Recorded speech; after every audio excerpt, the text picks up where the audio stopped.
یزید کی لشکر جو امام حسین کے مقابلے میں آیا، امام حسین کے لشکر کی تعداد 72 تھی، تو یزید نے 22,000.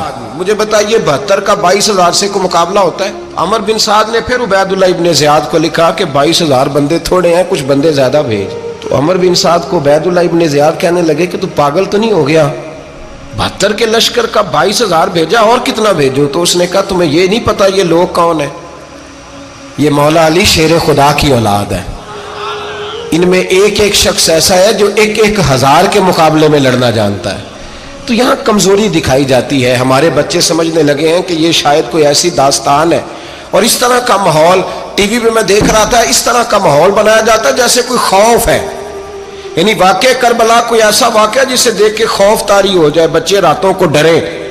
وہ اکیلے درخت دکھائے جا رہے ہیں اور تیر دکھائے جا رہے ہیں. او یار کیا قوم کی تربیت کر رہے ہیں؟ واقع کربلا حوصلے کا نام ہے، دلیری کا نام ہے. سنیں بات اصل میں کیا تھی، بڑے ٹھنڈے دماغ سے میری بات کو سمجھیے گا. حضرت مولا علی شیر خدا کے بعد مسلمانوں کے متفقہ امیر بنے تھے حضرت امیر معاویہ. انہیں امیر کس نے بنایا تھا؟ امام حسن نے، حضرت علی کے بڑے صاحبزادے. حضرت امام حسن نے ان سے صلح کی، انہیں خلافت دی. اور صحیح بخاری میں نبی پاک نے فرمایا تھا میرا بیٹا حسن سردار ہے، جب مسلمانوں کی جماعتوں میں لہو بہہ جائے گا تو حسن ان کی صلح کرا دے گا. وہ صلح امام حسن نے کرائی. جناب امیر معاویہ امیر بن گئے. حضرت امیر معاویہ رضی اللہ تعالیٰ عنہ بڑا پیار کرتے تھے نبی پاک سے، بڑا احترام کرتے تھے حضور کے خاندان کا. ان کی جو اجتہادی خطائیں ہیں وہ اپنی جگہ پہ موجود ہیں. چونکہ امام حسن نے ان سے صلح کر لی، لہذا ہم بھی ان کے بارے میں کوئی جملہ کہنے کے مجاز، ہماری مجبوری امام حسن ہے. اس لیے کہ جسے امام حسن صحیح کہے پھر امام حسن کے ماننے والے کو اسے غلط نہیں کہنا چاہیے.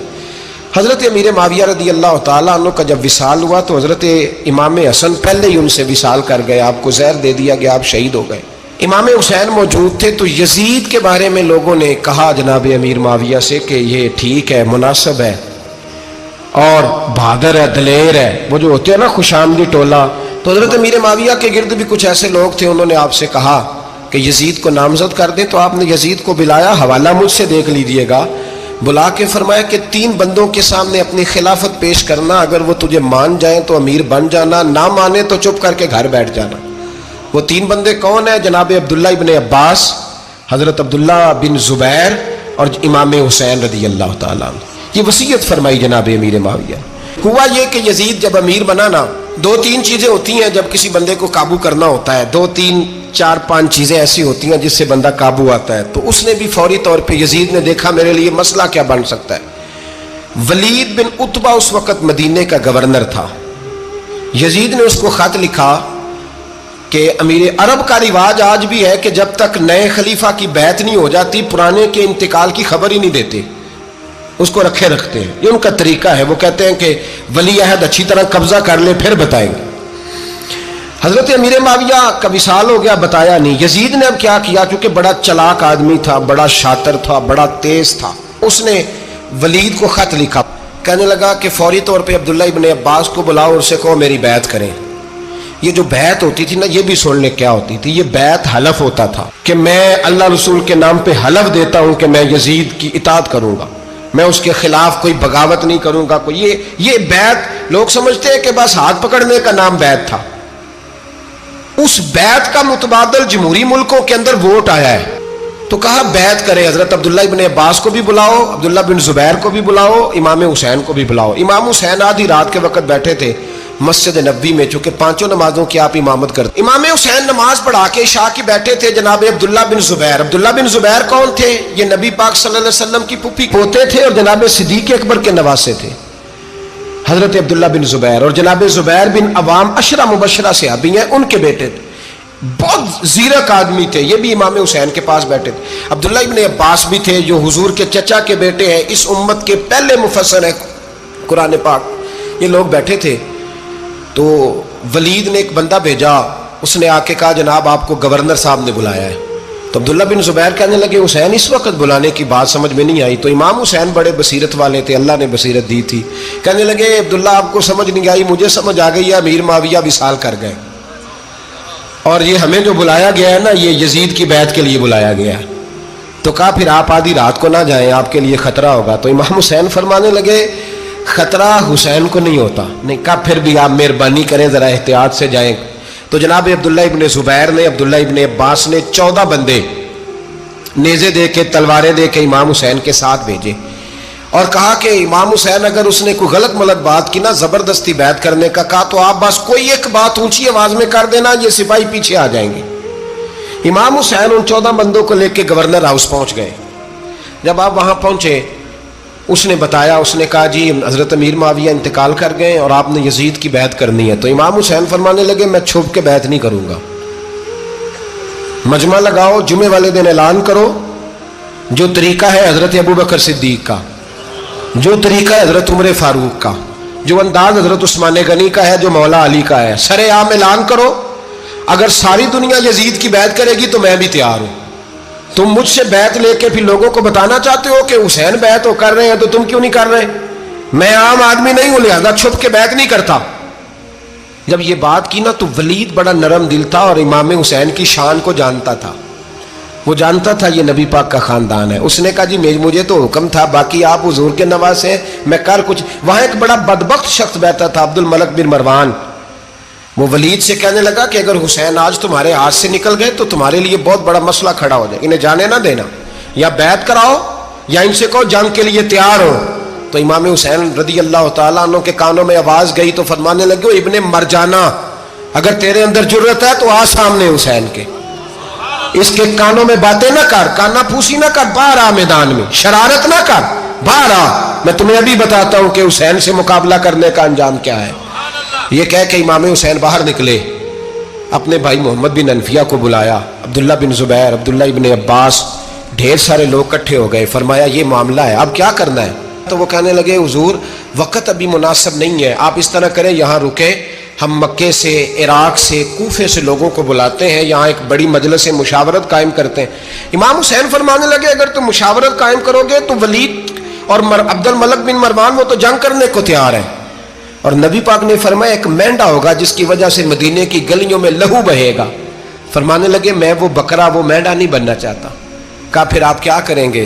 تو امام حسین رو پڑے، فرمانے لگے میں مدینہ چھوڑ جاؤں گا لیکن مدینے کی حرمت پامال نہیں ہونے دوں گا۔ امام علی مقام آدھی رات کے وقت نکلے، سیدہ فاطمہ کا دروازہ ایک اس دن تھا جس دن حضرت مولا علی کوفے چلے گئے تھے، اور دوبارہ آج تالا لگا جب امام حسین نکلے۔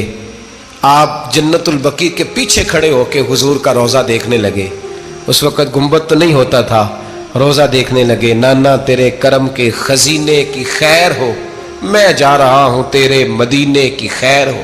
سارا خاندان لے گئے، مکے تشریف لے گئے، حج کے ایام قریب آنے والے تھے۔ امام حسین نے وہاں لوگوں سے باتیں کی۔ جب امام حسین وہاں پہنچے تو کوفے سے خط آنے لگے۔ کوفہ حضرت علی کا دارالخلافہ تھا، وہاں آپ کے محبین، پیار کرنے والے ڈھیروں تھے، انہیں خط لکھے کہ حضور آپ چپ کر کے بیٹھے ہوئے ہیں اور ہمارے اوپر یزید مسلط ہو گیا ہے، آپ اگر میدان میں نہیں نکلیں گے، آپ نہیں آئیں گے تو ہم اللہ کی بارگاہ میں شکوہ کریں گے کہ کوئی ہماری کمان کرنے کو تیار ہی نہیں ہوا۔ اور وہ خط 1 2 3 نہیں آئے، وہ خط اتنے تھے کہ 3 بوریوں میں بھرے تھے امام حسین نے، 3 بوریوں میں۔ اب مجبوری ہو جاتی ہے، حق کے لیے کئی دفعہ بات کرنا مجبوری ہوتی ہے، اگر نہیں کرے گا تو پھر اس کو بھی قبر میں جواب دینا پڑے گا۔ امام علی مقام رضی اللہ تعالیٰ عنہ نے مکے میں اب لوگوں کو جمع کیا مشورے کے لیے۔ ہر بندے نے کہا حضور وہ بلا تو رہے ہیں پر اپنے وعدوں کے پکے۔ کہا حضور وہ پکے نہیں، آپ نہ جائیں۔ ہر بندے نے کہا حالات ٹھیک نہیں، حالات گراؤنڈ ریالٹی صحیح نہیں، یہی مشورہ آج بھی ہر بندہ دیتا ہے، ابھی حالات نہیں۔ اتنے خراب حالات کبھی نہیں ہوئے تھے جتنے امام حسین کے دور میں تھے، لیکن فرمایا میں دین کے خلاف غلط حکمران کو مسلط ہونے کی اجازت، بول کے بتائیے، بول کے، غلط حکمران کو مسلط ہونے کی اجازت، مزاحمت کروں گا، مخالفت کروں گا۔ امام کہنے لگے کوئی بات نہیں، وہ میرے ساتھ چلے نہ چلے لیکن میں کوفے جاؤں گا، وہ لوگ میرے ساتھ کھڑا ہونے کو تیار ہے تو وہ جھوٹ ہے یا سچ ہے پر میں چلوں گا۔ جب امام علی مقام نے اصرار فرمایا تو جو آپ کے قریبی صحابہ کرام کی اولادیں تھی ساری، یہ بھی اب بیماری ہے، کچھ لوگ کہتے ہیں جی صحابہ نہیں ساتھ چلے، تو میں کہتا ہوں اہل بیت نبوت کے تو کل افراد 21 تھے، تو 72 میں باقی اولادیں کس کی تھی؟ وہ ساری صحابہ کی اولادیں تھیں، وہ سارے. پتہ نہیں کیوں اس طرح کا فلسفہ بیان کیا جاتا ہے جس میں حالات خراب ہو. حضرت سیدنا امام علی مقام کو جب بہت زیادہ کہا گیا نا تو امام حسین رضی اللہ تعالیٰ عنہ نے فرمایا چلو میں ایک کام کرتا ہوں، مسلم بن عقیل کو بھیجتا ہوں. حضرت علی کے بھتیجے ہیں، امام حسین رضی اللہ تعالیٰ عنہ کے چچا کے بیٹے ہیں، حضرت عقیل کے صاحبزادے مسلم بن عقیل. بڑے سمجھدار آدمی تھے، معاملہ فہم تھے، بڑے جری تھے. اتنا زبردست مشورہ کم لوگ دیتے ہیں جتنا حضرت مسلم بن عقیل دیتے تھے. ان کو بھیجا گیا کوفے.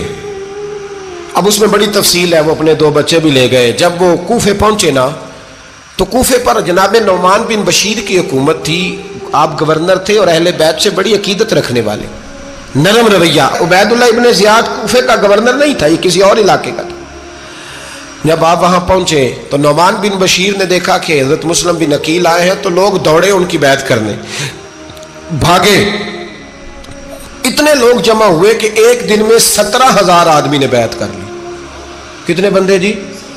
17,000 آدمی ایک دن آیا. اب وہ جو امام مسلم بن عقیل کے وہاں نعرے لگانے والے تھے کہنے لگے حضور یہ پہلے دن کی کارکردگی ہے، 2-4 دن میں دیکھیے کیا ہوتا ہے. 2-4 دن میں کیا ہوا؟ 40,000 آدمی نے بیعت کر لی. اب وہ 40,000 بندہ تیار ہو گیا. ادھر سے جو یزید کے وفادار تھے انہوں نے خط لکھا یزید کو کہ تو نے بڑا نرم آدمی گورنر بنایا ہے اور 40,000 بندہ چلا گیا حسین کی طرف. اگر ایک دن مسلم بن عقیل اور رہے تو جو تمہارا گورنر بیٹھے ہیں نا جناب نعمان بن بشیر، ان کو گورنر ہاؤس سے نکال کے مسلم بن عقیل قبضہ کر لیں گے. تو چپ کر کے بیٹھا ہے. یزید بڑا تیز تھا، اس نے ایک آدمی گھوڑے پہ دوڑایا. عبید اللہ ابن زیاد ایک اور علاقے کا گورنر تھا پر بڑا ظالم سا بدماش تھا، بڑا سخت گیر آدمی تھا. اس کو کہا کہ تو پہلے ایک صوبے کا گورنر ہے، جا تجھے دوسرا صوبہ بھی دیا. اس طرح کار فوری طور پہ کوفے پہنچ اور جا کے مسلم بن عقیل کو گرفتار کر، جو آدمی ان کا ساتھ پھر بھی دے اسے قتل کر دے. اس نے کیا کیا؟ وہ آدھی رات کو آیا، منہ چھپایا، جبہ پہنا. لوگ سمجھے امام حسین آ گئے. بہت سارے لوگوں نے اس کے نعرے بھی لگائے. وہ چپکے سے داخل ہوا اندر اور چپکے سے داخل ہو کے اس نے سب سے پہلا کام یہ کیا کہ نعمان بن بشیر رضی اللہ عنہ کو معزول کیا، کوفے کے گورنر ہاؤس پہ قبضہ کیا. پھر اس نے اسی وقت سوئے ہوئے سرکردہ لوگ، جس طرح ایک گاؤں کا چودھری دوسرے کا محلے میں قبیلوں کے جو لوگ تھے چودھریوں کو بلایا، کچھ کو سزائیں دی، کچھ کو سخت کہا، کچھ کو ان کے عیب گنوائے کہ وہ تمہارا فلانا مسئلہ پھر خراب کر دوں گا. بلیک میل کیا. صبح ہونے تک حالات اگر تم نے میرے قابو میں نہ کیے تو یاد رکھنا بڑا مشکل ہوتا ہے حق پہ کھڑا ہونا. بڑی چیزیں لوگوں کو یاد آتی ہیں، اللہ جانتا ہے. پہلے کچھ ہوتا ہے، بعد میں معاملہ کچھ ہوتا ہے. حضرت مسلم بن عقیل کے ساتھ جس دن عبید اللہ ابن زیاد آیا 40,000 کا لشکر تھا. اگلے دن صبح ہوئی، اگلے دن تو یہ حال ہو گیا کہ آپ جب کوفے کی جامع مسجد میں زور کی نماز کے لیے گئے تو 5-7 ہزار آدمی نماز پڑھنے آیا. اور جب مغرب کا وقت آیا تو لوگوں نے چند ہزار لوگ رہ گئے، نماز کی نیت باندھی. توجہ کرنا میری بات پہ، ایک مسئلہ بھی سمجھ میں آئے گا. لوگوں نے نماز کی نیت باندھی تو حضرت مسلم بن عقیل امامت کر رہے ہیں، ہاتھ باندھے ہوئے ہیں. تو بہت سارے لوگوں نے پیچھے ہاتھ چھوڑ دیے. ایک بندے نے دوسرے سے پوچھا وہ ہاتھ کیوں نہیں باندھتے؟ کہنے لگے اگر عبید اللہ ابن زیاد کے کسی بندے نے دیکھ لیا نا تو ہم اسے کہیں گے ہم تو نماز پڑھ ہی نہیں رہے تھے، ویسے ہی کھڑے تھے، ہاتھ ہی نہیں باندھے سرے سے. جب نماز کی امامت باندھی تو 10-11 صفیں تھیں. جب مسلم بن عقیل رضی اللہ تعالیٰ عنہ نے سلام پھیرا تو پیچھے بندہ ہی کوئی نہیں تھا. حضرت مسلم بن عقیل کو گرفتار کیا گیا. عرب کا رواج تھا دشمن کو سخت سزا دیں تاکہ باعث عبرت بنے. بہت اونچا مینار تھا کوفے کا گورنر ہاؤس کا، اوپر لے جا کے جناب مسلم بن عقیل کو زمین پہ گرایا گیا. اور جب وہ شہید ہو گئے تو شہید ہونے سے ایک رات پہلے وہ خط لکھ چکے تھے امام حسین کو کہ آپ آ جائیں، حالات بڑے اچھے. خط ملا تو امام حسین مکے سے کوفے کی جانب چل پڑے. امام علی مقام رضی اللہ تعالیٰ عنہ جب چل پڑے تشریف لا رہے تھے تو رستے میں فرزق شاعر ملا، بڑا محب اہل بیت تھا. رستے میں ملاقات ہوئی، اللہ اکبر. حضرت مسلم بن عقیل جب گرایا شہید ہو گئے تو پھر اس نے اس طرح کیا کہ آپ کی لاش کو لٹکا دیا چوک میں. لوگ دیکھتے تھے تو عورتیں بچوں کہتی تھی تو نے باہر نہیں نکلنا, ہم نے نہیں امام حسین کے ساتھ چلنا, بس بڑا خوف ہے, کوئی بندہ نہ باہر نکلے, کوئی نہیں ضرورت, ہمیں حالات بہتر ہوگی تو دیکھی جائے گی. آج کتنے لوگ ہیں, کتنی دیگیں پکی, کتنی نیازیں بٹی, کیا کچھ ہوا. آپ ناراض نہ ہونا, میں آپ میں سے ہوں, آپ مجھ سے ہیں, یہ بات آپ کی نہیں میری سب کی ہے. آج بھی اگر امام حسین کے نام پہ جان دینے کی باری آئے گی تو دیگیں رہ جائیں گی. ناراض تو نہیں ہو گئے آپ لوگ؟ فٹافٹ مائیں کہیں گی باہر دی جانا, بالکل پتر سانو کی لگے, سارا دن کوئی ہمارے لیے. وہ پیر صاحب تو کرتے رہتے ہیں باتیں, ان کا تو کام ہے, خبردار ہم نے نہیں جانا. دیگیں دینے کو سارے تیار ہیں, جانے دینے کو تیار ہونا. ناراض ہو گئے آپ لوگ؟ چلو کوئی نہیں, ہو جاؤ, خیر صلی اللہ ہے, بات تو ٹھیک کر رہا ہوں نا. حضرت امام حسین رضی اللہ تعالیٰ عنہ نے فرزق شاہ رستے میں ملا تو امام حسین کو کہنے لگا کہاں جا رہے ہیں؟ فرمایا میں کوفے جا رہا ہوں. کہنے لگا حضور نہ جائیے گا, لوگوں کے دل آپ کے ساتھ ہیں, تلواریں آپ کے ساتھ نہیں.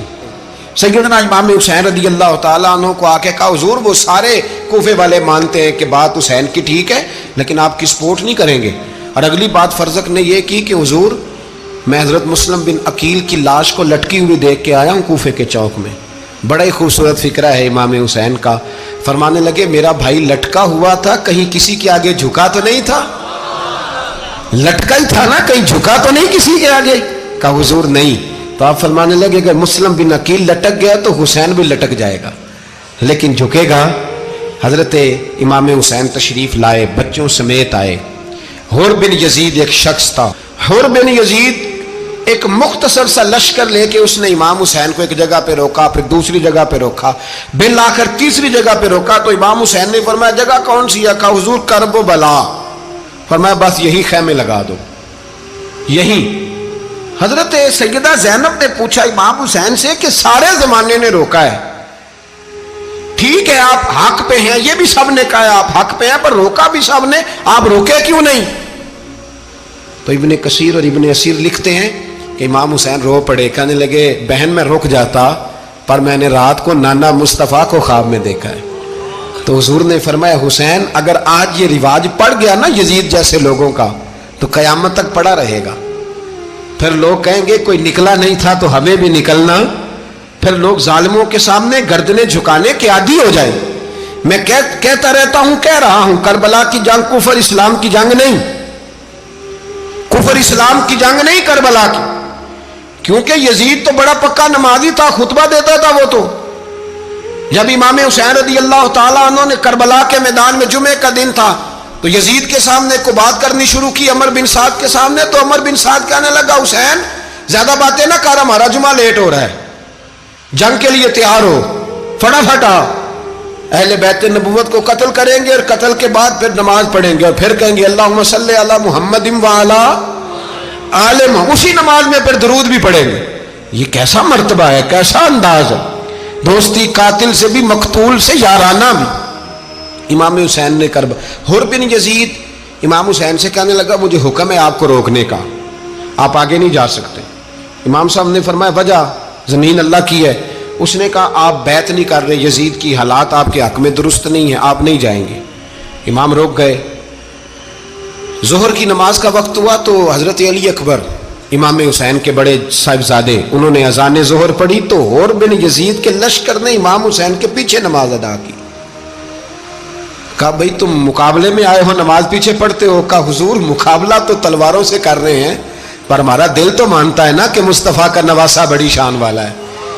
حر بن یزید نے 3 نمازیں لشکر سمیت امام حسین کے پیچھے پڑھی ہیں, 3 نمازیں, ظہر اثر اور مغرب. پھر امام حسین کے سامنے شرائط پیش کی کہ آپ کو یہاں گھیر لیا گیا ہے, یہاں آپ بیعت کریں گے, یہاں جنگ کریں گے, 2 ہی باتیں. امام حسین نے فرمایا نہیں بھائی بیعت تو میں نہیں کرتا, اس کے علاوہ تم جو کہتے ہو میں کرنے کو تیار ہوں. اس نے خط لکھا, عبید اللہ ابن زیاد کو ایک بندہ دوڑایا پیچھے, کوفے چند میل پہ کوفہ تھا. کہا وہ نہیں مان رہے, کیا کرنا ہے؟ تو حسین ابن علی ہے, میں زیادہ دیر انہیں روک بھی نہیں سکتا. انہوں نے پیغام دیا حر بن یزید کو کہ کرنا کچھ بھی نہیں, ان کا پانی بند کر دو, بلیک میل کرو, کھانا پانی نہیں ملے گا, چھوٹے چھوٹے بچے ہیں, خود ہی مان جائیں گے. حضرت